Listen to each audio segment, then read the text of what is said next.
It's the moment Texas fans have been waiting for. Arch Manning is finally QB1 in Austin. But can he lead the Longhorns to their first national title since 2005? That's what we're here to talk about today. So welcome back to the Gridiron Expert, guys. So glad you could join us today to talk a little Texas football as we approach the start of spring ball and inch closer and closer to the start of the college football season. As always, please continue to like, comment, subscribe, share our videos, and check out everything down in the description below. That includes our website, thegridironexpert.com. We've got our expert picks there. We've got our newsletters there. And we've got tons of exclusive content to help you get through this offseason. Because as you know, the season never dies. It never ends here at our channel. We are talking college football with you year-round here at the Gridiron Expert, and we want you to take advantage of that and become a member of our GE Nation. So, I am excited for Arch Manning. I'm not a Texas fan. I have nothing against the Longhorns, but I can admit when we see some very exciting generational talent on the football field for any program, it's exciting and must-see TV. Arch Manning is going to be that guy. And the thing is, we've already seen a decent amount of him. You know, Quinn Ewers was the main guy at Texas these last couple of years, was the main guy for Texas last year and helped lead the Longhorns to a college football playoff semifinal appearance, one win away from the national championship before they ultimately fell by 14 to Ohio State. But Ewers got a little bit hurt last year. They had some design packages for Arch Manning, and Manning did well. 61 of 90, so completing over two-thirds of his passes for 939 yards. Also had 108 rushing yards and 4 rushing touchdowns. He's extremely accurate, as we've seen. He's got a very great arm. And that dual threat capability is what makes him so dangerous. He's a great passer, we know that. But his ability to actually take off and run, and they typically used him in more short yardage situations. So they get inside the 10-yard line, get in the red zone. They might take Ewers out, put Manning in, and let him run the ball a little bit. Or maybe they're 2 yards out, they put Manning in to get it. That's the X factor in his game. You know, we saw him have a couple big breakout runs. He's capable of that, but not all the time. But those design run packages for him is what made him special last year and what's going to make him special again in 2025. He's not just a pure pocket passer like Peyton Manning was and like Eli Manning was. Unlike those Mannings, he actually does have a little bit of wheels on him. He does have the ability to escape the pocket and extend plays, and that's going to make him very dangerous in addition to what we already said, a very accurate arm, very strong arm, and really just a guy that, as young as he is, doesn't seem to get rattled. Very, very composed, and you would expect that with those Manning genes in him, right? So this is a team that last year, again, went 13-3, went 11-1 in the regular season, made the SEC championship in their first year in the conference, and then won a handful of playoff games before, again, falling to the eventual national champions. Now you've got this generational talent returning at quarterback. First year as the starter, sure, but again, 90 pass attempts is pretty good for a guy that was pretty much a backup. Did have some starting experience when Ewers missed a few games, and he's still got a lot of talent around him.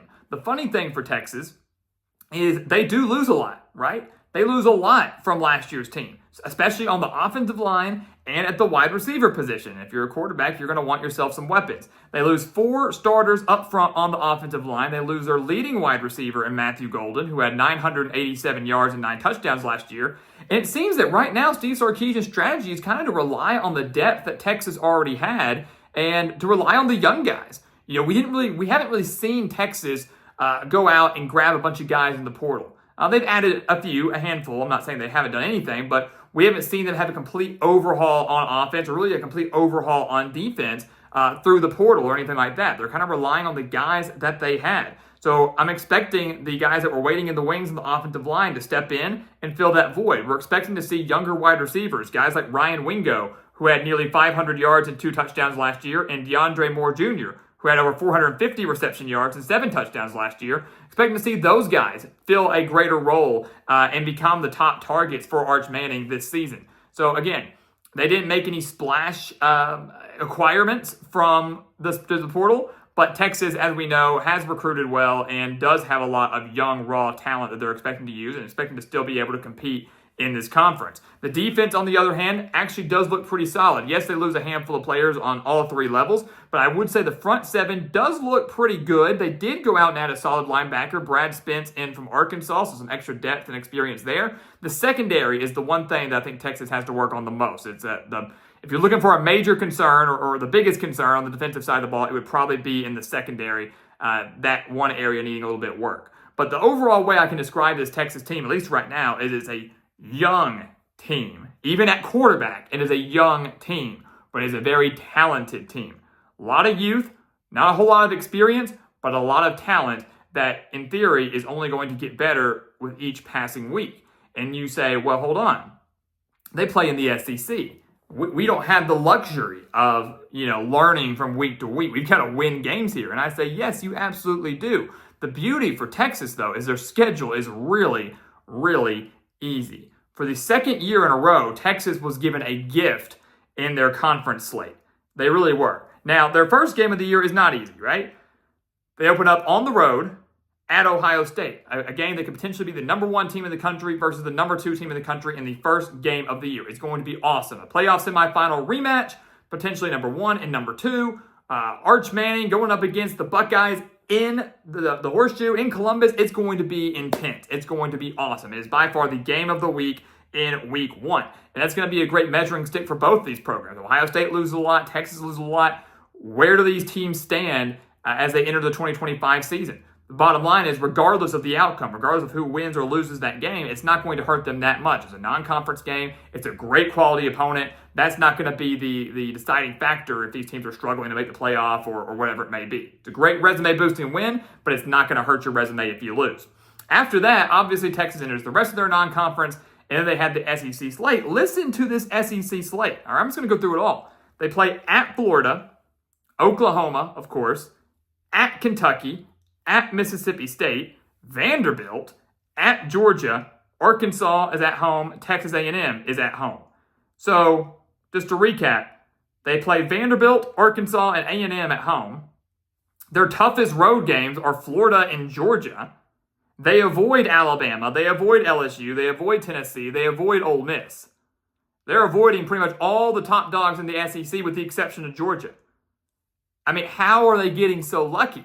That's pretty much the same case last year. Texas' schedule was so favorable last year, and once again, it is again this year. I don't think many people are worried about Vanderbilt coming into Austin and beating them. I don't think people are worried about Arkansas coming into Austin and beating them. Again, I think if you're looking at a conference schedule in the SEC, Ohio State's tough. So, you know what? Let's count Ohio State. Ohio State's involved. Florida's a tough game because Florida should improve drastically. The Swamp, not easy. And Georgia. Ohio State, Florida, and Georgia. 3 road games are their toughest games of the year. Oklahoma should improve. The game's in Dallas, but I like Texas a little bit more right now. I'm not worried about Kentucky on the road. I'm not worried about Mississippi State on the road. I'm not worried about Vanderbilt or Arkansas at home. A&M could give them a fight depending on how the Aggies shape up this year. But again, Texas gets that game in Austin. Ohio State, Florida, and Georgia on the road. Those are the 3 toughest games for the Longhorns, and only 2 of them are in conference play. If they just win 1 of those conference games and then take care of everything else like we expect them to do, at the worst, they're 10-2, 7-1 in conference play when the season ends. That's a lot for the playoff. Probably is going to get them into the SEC championship. You win that, you're definitely going. You lose that, you're still going in. You won't get to host a game, maybe. You won't have a first round bye, but you're still in. Texas, no one's a lock for the playoff. No one's a lock for a great season. But they've got the generational quarterback play. They've got a great coach. They've got a coach that's led them to back-to-back playoff appearances. The expectations are there. The schedule is there. Everything is lining up for Texas to have a remarkable season in 2025 where they maybe could finally capture the national title that has eluded them for 20 years. So guys, as always, thank you so much for watching us here at The Gridiron Expert on YouTube. Make sure to continue to like, comment, subscribe, share our videos, and check out everything down in the description below. That includes our website, thegridironexpert.com, home to our expert picks and our newsletters and tons of exclusive content to help you get through this offseason. We want you to check it out. We want you to become a member of our GE Nation. And once again, guys, as always, thank you so much for watching. And we'll see you next time right here on The Gridiron Expert.